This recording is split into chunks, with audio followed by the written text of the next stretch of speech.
Krishna, Hare Krishna, Krishna Krishna, Hare Hare, Hare Rama, Hare Rama, Rama Rama, Hare Hare.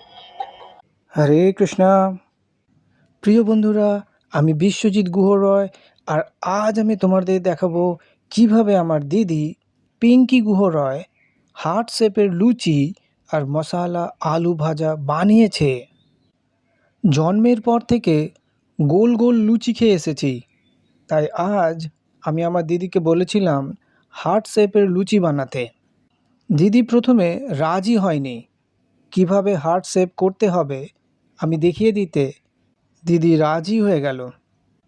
Heart shape মানেই আমরা সবাই ভালোবাসা বুঝি, আর ভালোবাসা মানেই শুধু গার্লফ্রেন্ডের ভালোবাসা বা বয়ফ্রেন্ডের ভালোবাসা তা নয়। তোমার জন্যে তোমার মা বাবার ভালোবাসা, আর তোমার মা বাবার প্রতি তোমার ভালোবাসা, ভাই বোন, ভাইপো ভাইঝি, কাকু কাকিমার ভালোবাসা, দেশের প্রতি ভালোবাসা, ভগবানের প্রতি ভালোবাসা। যাই হোক, এবার আসল সাবজেক্টে আসি। প্রথমে আমার দিদি পরিমাণ মতো ময়দা নিয়ে ওর মধ্যে পরিমাণ মতো জোয়ান, নুন, চিনি, কয়েক চামচ রিফাইন্ড সানফ্লাওয়ার অয়েল দিয়ে ভালো করে মিশিয়ে নিয়েছে। তারপর পরিমাণ মতো জল দিয়ে ভালো করে মাখিয়ে ডো বানিয়েছে।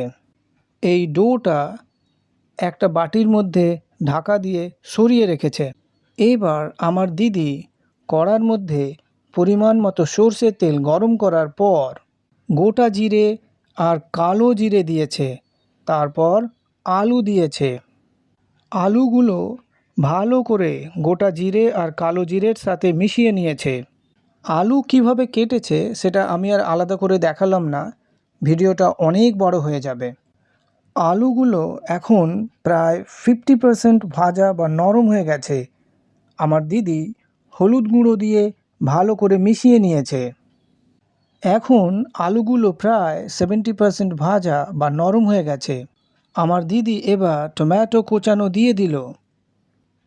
টমেটোগুলো আলুর সাথে ভালো করে মিশিয়ে নেওয়ার প্রায় 2 মিনিট পর আমার দিদি পরিমাণ মতো নুন, ধনে গুঁড়ো, আদা গুঁড়ো, গরম মশলা গুঁড়ো, কাশ্মীরি লাল লঙ্কা গুঁড়ো, জিরে গুঁড়ো, গোলমরিচ গুঁড়ো আর সামান্য একটু চিনি দিয়ে ভালো করে মিশিয়ে নিয়েছে। Hare Krishna, Hare Krishna, Krishna Krishna, Hare Hare, Hare Rama, Hare Rama, Rama Rama, Hare Hare. এবার আলু আর টমেটো প্রায় 100% ভাজা বা নরম হয়ে গেছে। মশালা আলু ভাজা খাওয়ার জন্য রেডি হয়ে গেল।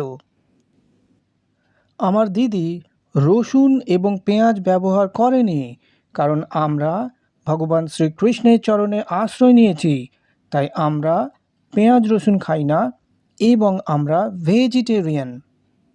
এবার আমার দিদি ময়দার ডো থেকে ছোট ছোট বল বা লেচি বানিয়ে নিয়েছে। ভিডিওটাকে ছোট করবার জন্যে আমি আর লেচিগুলো দেখালাম না। প্রথম লেচিটাকে রুটির মতো বেলে নিয়েছে। এবার হার্ট শেপ দেবে। আমাদের বাড়িতে হার্ট শেপের কয়েকটা বাটি আছে। একটা বাটি নিয়ে আমার দিদি কিভাবে হার্ট শেপ করলো তা তোমরা ভিডিওতে দেখতে পাচ্ছ। খুব সহজ, তোমরা সবাই করতে পারবে। চেষ্টা আর ইচ্ছে থাকলেই হবে। এবার একটা হার্ট শেপের কাঁচা লুচি হয়ে গেল। এবার আমার দিদি এই হার্ট শেপের কাঁচা লুচিটাকে ভালো করে ভেজে নিচ্ছে। লুচি ভাজার জন্য আমার দিদি রিফাইন্ড সানফ্লাওয়ার অয়েল ব্যবহার করছে। এইভাবে প্রত্যেকটা লেচিকে বেলে নেওয়ার পর হার্ট শেপ দিয়ে ভালো করে তেলে ভেজে নিচ্ছে আমার দিদি। বন্ধুরা, এবার দেখো কত সুন্দর হার্ট শেপের গরম গরম লুচি খাওয়ার জন্য রেডি হয়ে গেল। চেষ্টা আর ইচ্ছে থাকলে তোমরাও এইরকম গরম গরম হার্ট শেপের লুচি আর মশলা আলু ভাজা তৈরি করে নিতে পারবে। ক্যামেরা অফ করার পর গরম গরম হার্ট শেপের লুচি আর মশালা আলু ভাজা আমি খেতে শুরু করে দেব। তোমরা সবাই ভালো থেকো, মা বাবার যত্ন নিও, ভগবান সেবা করো, আর যতটা সম্ভব রাস্তার আজে বাজে খাবার অ্যাভয়েড করো। হরে কৃষ্ণ।